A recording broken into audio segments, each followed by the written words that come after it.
تو آئیے پریشانی کے متعلق گفتگو سنتے ہیں، اور جتنی توجہ سے سنیں گے، کیونکہ میں تو بات کرتا جاؤں گا، وقت کم ہے، لیکن آپ جتنی گہرائی سے ہر نکات کو ذہن میں رکھیں گے، اس پر غور و فکر کریں گے، آپ اتنا زیادہ اس سے فائدہ اٹھا سکتے ہیں۔ پہلی بات یہ تو پریشانی جو ہے یہ عام سی بات ہے۔ پریشان ہونا یہ کوئی بڑی بات نہیں ہے، اور یہ ہر شخص کے تجربے سے یہ بات گزرتی رہتی ہے۔ اور اسلام کو ماننے والے ہم مسلمان، دین اسلام نے ہماری ایسی رہنمائی فرمائی ہے کہ ہم پریشانی کے عالم میں ان رہنما اصولوں کو اختیار کرتے ہوئے اپنی پریشانی کو کم کر سکتے ہیں یا ختم کر سکتے ہیں۔ یہ ہمارے اوپر ڈپینڈ کرتا ہے کہ ہم کتنی گہرائی سے ان باتوں پر عمل کرتے ہیں۔ سب سے پہلی بات جو ہمیں اسلام نے سکھائی، جو صرف پریشانی کے عالم میں نہیں لیکن ہر معاملے کے اندر ایک اہمیت رکھتی ہے، وہ یہ ہے کہ ہمارا توکل، ہمارا یقین اپنے رب کی ذات پر ہو، کیونکہ اللہ تبارک و تعالیٰ نے قرآن مجید میں فرمایا کہ جو اللہ پر بھروسہ کرتا ہے اس کے لیے اللہ ہی کافی ہے۔ بہرحال اللہ پر کامل یقین رکھنا پریشانی کو ختم کرنے کا بہترین نقطہ ہے۔ اور دوسرا یہ کہ ہم ذکر و اذکار اور عبادات سے اپنی پریشانیاں ختم کر سکتے ہیں۔ یقیناً دلوں کا سکون اللہ کے ذکر میں ہے۔ اب پریشانی کیا چیز ہوتی ہے؟ پریشانی کی جو سب سے بڑی پریشانی ہے وہ یہی ہے کہ ہمارا دل بے چین ہو جاتا ہے، اور جب دل کے اندر بے چینی آ جائے تو آپ اپنی باڈی کو، اپنے خیالات کو، اپنی پوری لائف کو کنٹرول نہیں کر پائیں گے، خود پر قابو نہیں کر پائیں گے، کیونکہ آپ کا دل جو ہے وہ ششدر ہے، بے سکون ہے۔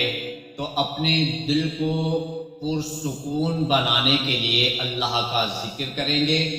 جیسے ہی دل مطمئن ہوگا تو کتنی بھی پریشانی بڑی کیوں نہ ہو، لیکن مطمئن ہونے کی وجہ سے اس پریشانی سے بندہ نکل جاتا ہے۔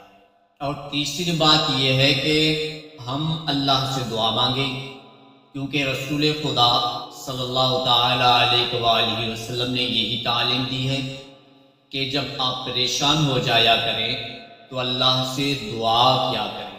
اللہ کے محبوب نے جو دعا تعلیم فرمائی ہے وہ ہے اللہم انی اعوذ بک من الہم والحزن۔ چوتھی بات یہ ہے کہ ہم شکر ادا کریں۔ شکر گزاری ایک ایسی نعمت ہے جو انسان کو مثبت سوچنے پر مدد دیتی ہے، اور مثبت سوچنے کے فائدے ذکر کرنے سے، بیان کرنے سے بہت باہر ہیں۔ قرآن مجید میں اللہ تعالیٰ نے ارشاد فرمایا اگر تم شکر ادا کرو گے تو میں تمہیں اور بھی زیادہ دوں گا۔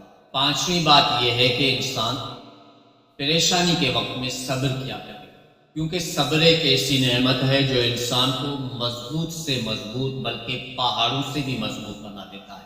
اللہ تعالیٰ نے قرآن مجید میں ارشاد فرمایا یقیناً صبر کرنے والوں کو ان کا اجر بے حساب دیا جائے گا۔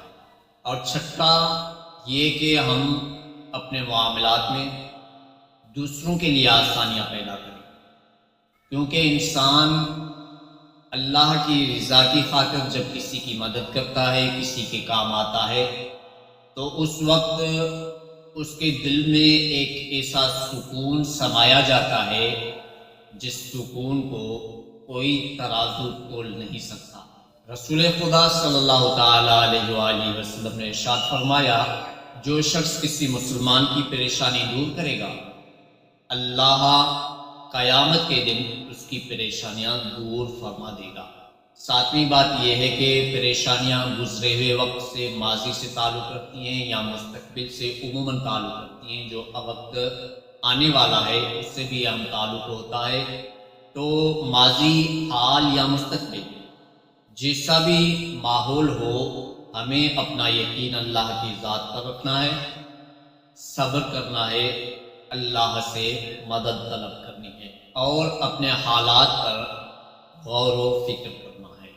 آٹھویں بات یہ ہے کہ انسان جو فالتو یا بیکار بیٹھا ہوا ہوتا ہے اس کا کام ہی پریشان ہونا یا سوچنا ہے۔ تو سب سے پہلے اگر آپ فارغ بیٹھے ہیں تو خود کو مصروف کر لیں، ورزش کیا کریں، اچھا کھانا کھایا کریں جس سے آپ کے اندر توانائی بھی آئے، کیونکہ پریشانی ایک ایسی چیز ہے جو صرف آپ کے دل پر، آپ کے دماغ پر اٹیک نہیں کرتی، بلکہ پریشانی کی وجہ سے آپ بہت جسمانی کمزوری کا شکار ہو جاتے ہیں۔ ان کمزوریوں کو دور کرنے کی کوشش کریں اور خود کو مصروف رکھیں، یہ بھی ایک بہترین حل ہے پریشانی سے نکلنے کا۔ نویں بات یہ ہے کہ اپنی سوچ کو مثبت بنائیں، پریشانی کی وجہ سے خود کو پریشان نہ کریں، لیکن اچھے پہلوؤں پر سوچیں، بلکہ ان مشکلات کو ایک غنیمت جانیں، کیونکہ اللہ کے محبوب صلی اللہ تعالی علیہ وآلہ وسلم نے ارشاد فرمایا کہ مومن ہر حال میں بھلا ہے۔ پھر آگے فرمایا کہ اگر وہ خوشحال ہے تو اللہ کا شکر ادا کرتا ہے، اور اگر پریشانی کے عالم میں ہے تو صبر کرتا ہے۔ انسان کو چاہیے کہ شکر اور صبر ان دونوں کو اپنی زندگی کے ساتھ جوڑ لے۔ 10ویں بات یہ ہے کہ اپنی صحبت پر غور و فکر کریں، اچھی صحبت اختیار کریں جو آپ کی دینی رہنمائی کریں، آپ سے ایسے کام کروائیں جن کی وجہ سے اللہ کا قرب حاصل ہو، نہ کہ ایسے کاموں میں مبتلا کر دیں جن سے اللہ کی ناراضگی اور پریشانی کی صورتحال دیکھنی پڑے۔ الحاصل پریشانی ایک عارضی حالت ہے، انسان ہمیشہ پریشان رہے یہ نہیں ہو سکتا۔ تو جب پریشانی کا عالم ہو تو اللہ کی عبادت کریں، پریشانی کی وجوہات پر غور و فکر کریں۔ بظاہر انسان کی عقل جو ہے وہ ایک ہی وجہ کو تسلیم کر رہی ہوتی ہے، لیکن جب حقیقتاً دیکھا جاتا ہے تو اس وجہ کا اس پریشانی سے کوئی تعلق نہیں ہوتا۔